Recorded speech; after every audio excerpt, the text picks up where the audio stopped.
तो प्यारे हमारे चित्र मित्र और चरित्र बिल्कुल शुद्ध होने चाहिए। और इनकी परीक्षा भी होती है कब?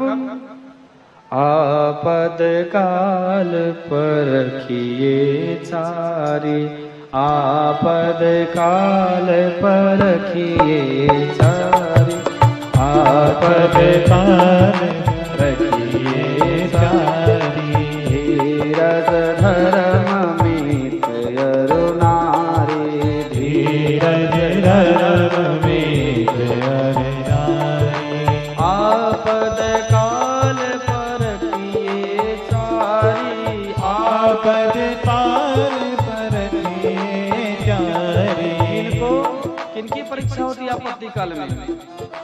धीरज धर्म मीत अरु नारी, धीरज धर्म मीत अरु नारी, आपद काल परखिए चारि, आपद काल परखिए चारि, धीरज धर्म मीत अरु नारी, धीरज धर्म मीत अरु नारी। आपत्ति काल में अगर हम कहते हैं हम बहुत साहसी हैं, ठीक है, लेकिन जब आपत्ति आए, जब आपका साहस बंधा रहे, तब हम जानेगा आप साहसी हैं। धीरज धर्म, हम खूब धर्मात्मा बनते हैं, लेकिन जरा सी आपत्ति आई हम तुरंत अपने रास्ते से मुड़ गए, छोड़ दिए धर्म। अरे कुछ नहीं होता है, सब बेकार है।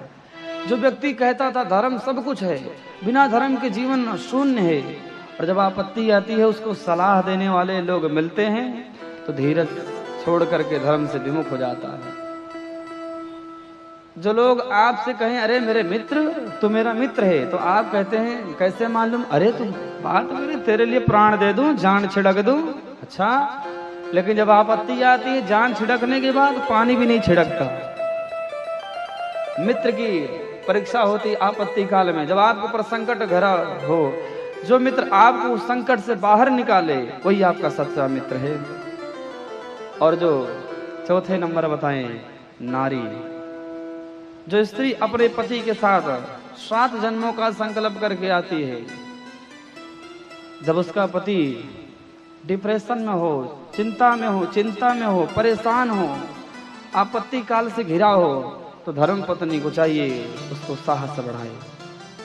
बोलो जय सिया राम। जय श्री राम। संत लोग कहते हैं, सुनो,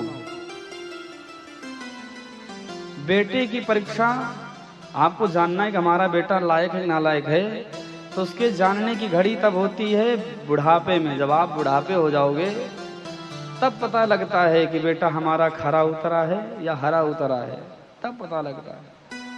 और बेटी की परीक्षा उसकी युवावस्था में होती है, जब बेटी जवान हो, युवावस्था को प्राप्त हो और अपने माता पिता की लज्जा को बचाए रखे और अपने माता पिता की आज्ञा पा करके जीवन यापन करे, जैसे माता पिता कहे वैसे चले, तो उस बेटी की परीक्षा होती है तो युवावस्था में।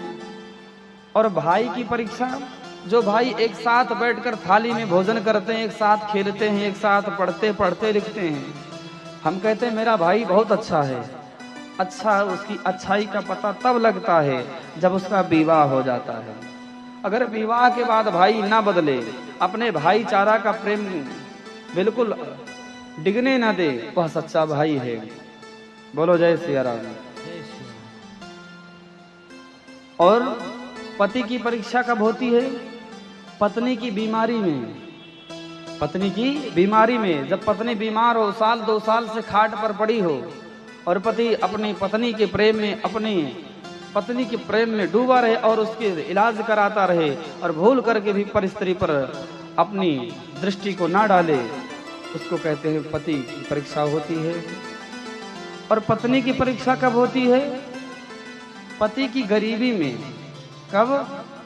पति की गरीबी में।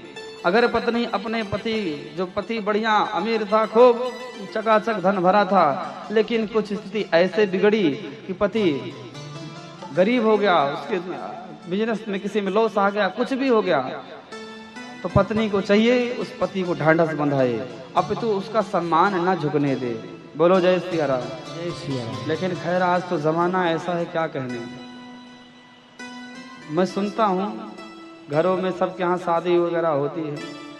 आजकल की लड़कियां ब्याह करती हैं तो लड़के से पहले पूछती हैं तुम्हें 4 व्हीलर चलानी आती कि नहीं आती। क्यों? अरे हमको बाजार घूमने जाना होगा, तुम्हारे साथ चलेंगे। अच्छा तुमको इंटरनेट खूब चलाना आता है? नहीं आता। पहले लोग पूछते थे कि आप धार्मिक हैं, आपने रामायण पढ़ी, गीता पढ़ी, आपको धर्म का ज्ञान है। अब ये सब बंद हो गया, अब तो नए नए चल रहे हैं। कई लोग ऐसे थे ब्याह के 10 साल बाद अगर पति के सिर से 2 बाल गिर गए तो डिवोर्स दे देते हैं। अरे तू तो गंजा हो गया, अब मैं जा रही अपने घर। बहुत सुनने को मिलता, अखबार पढ़ो देखो। बोलो जय सिया राम। तो पत्नी की परीक्षा पति की गरीबी में होती है। इस प्रकार से हर व्यक्ति को अपने आप में खरा होना चाहिए। प्यारे सही बात तो यह है, जब हम किसी से सच्चा प्रेम करेंगे तो उसको कभी छोड़ करके जाएंगे ही नहीं।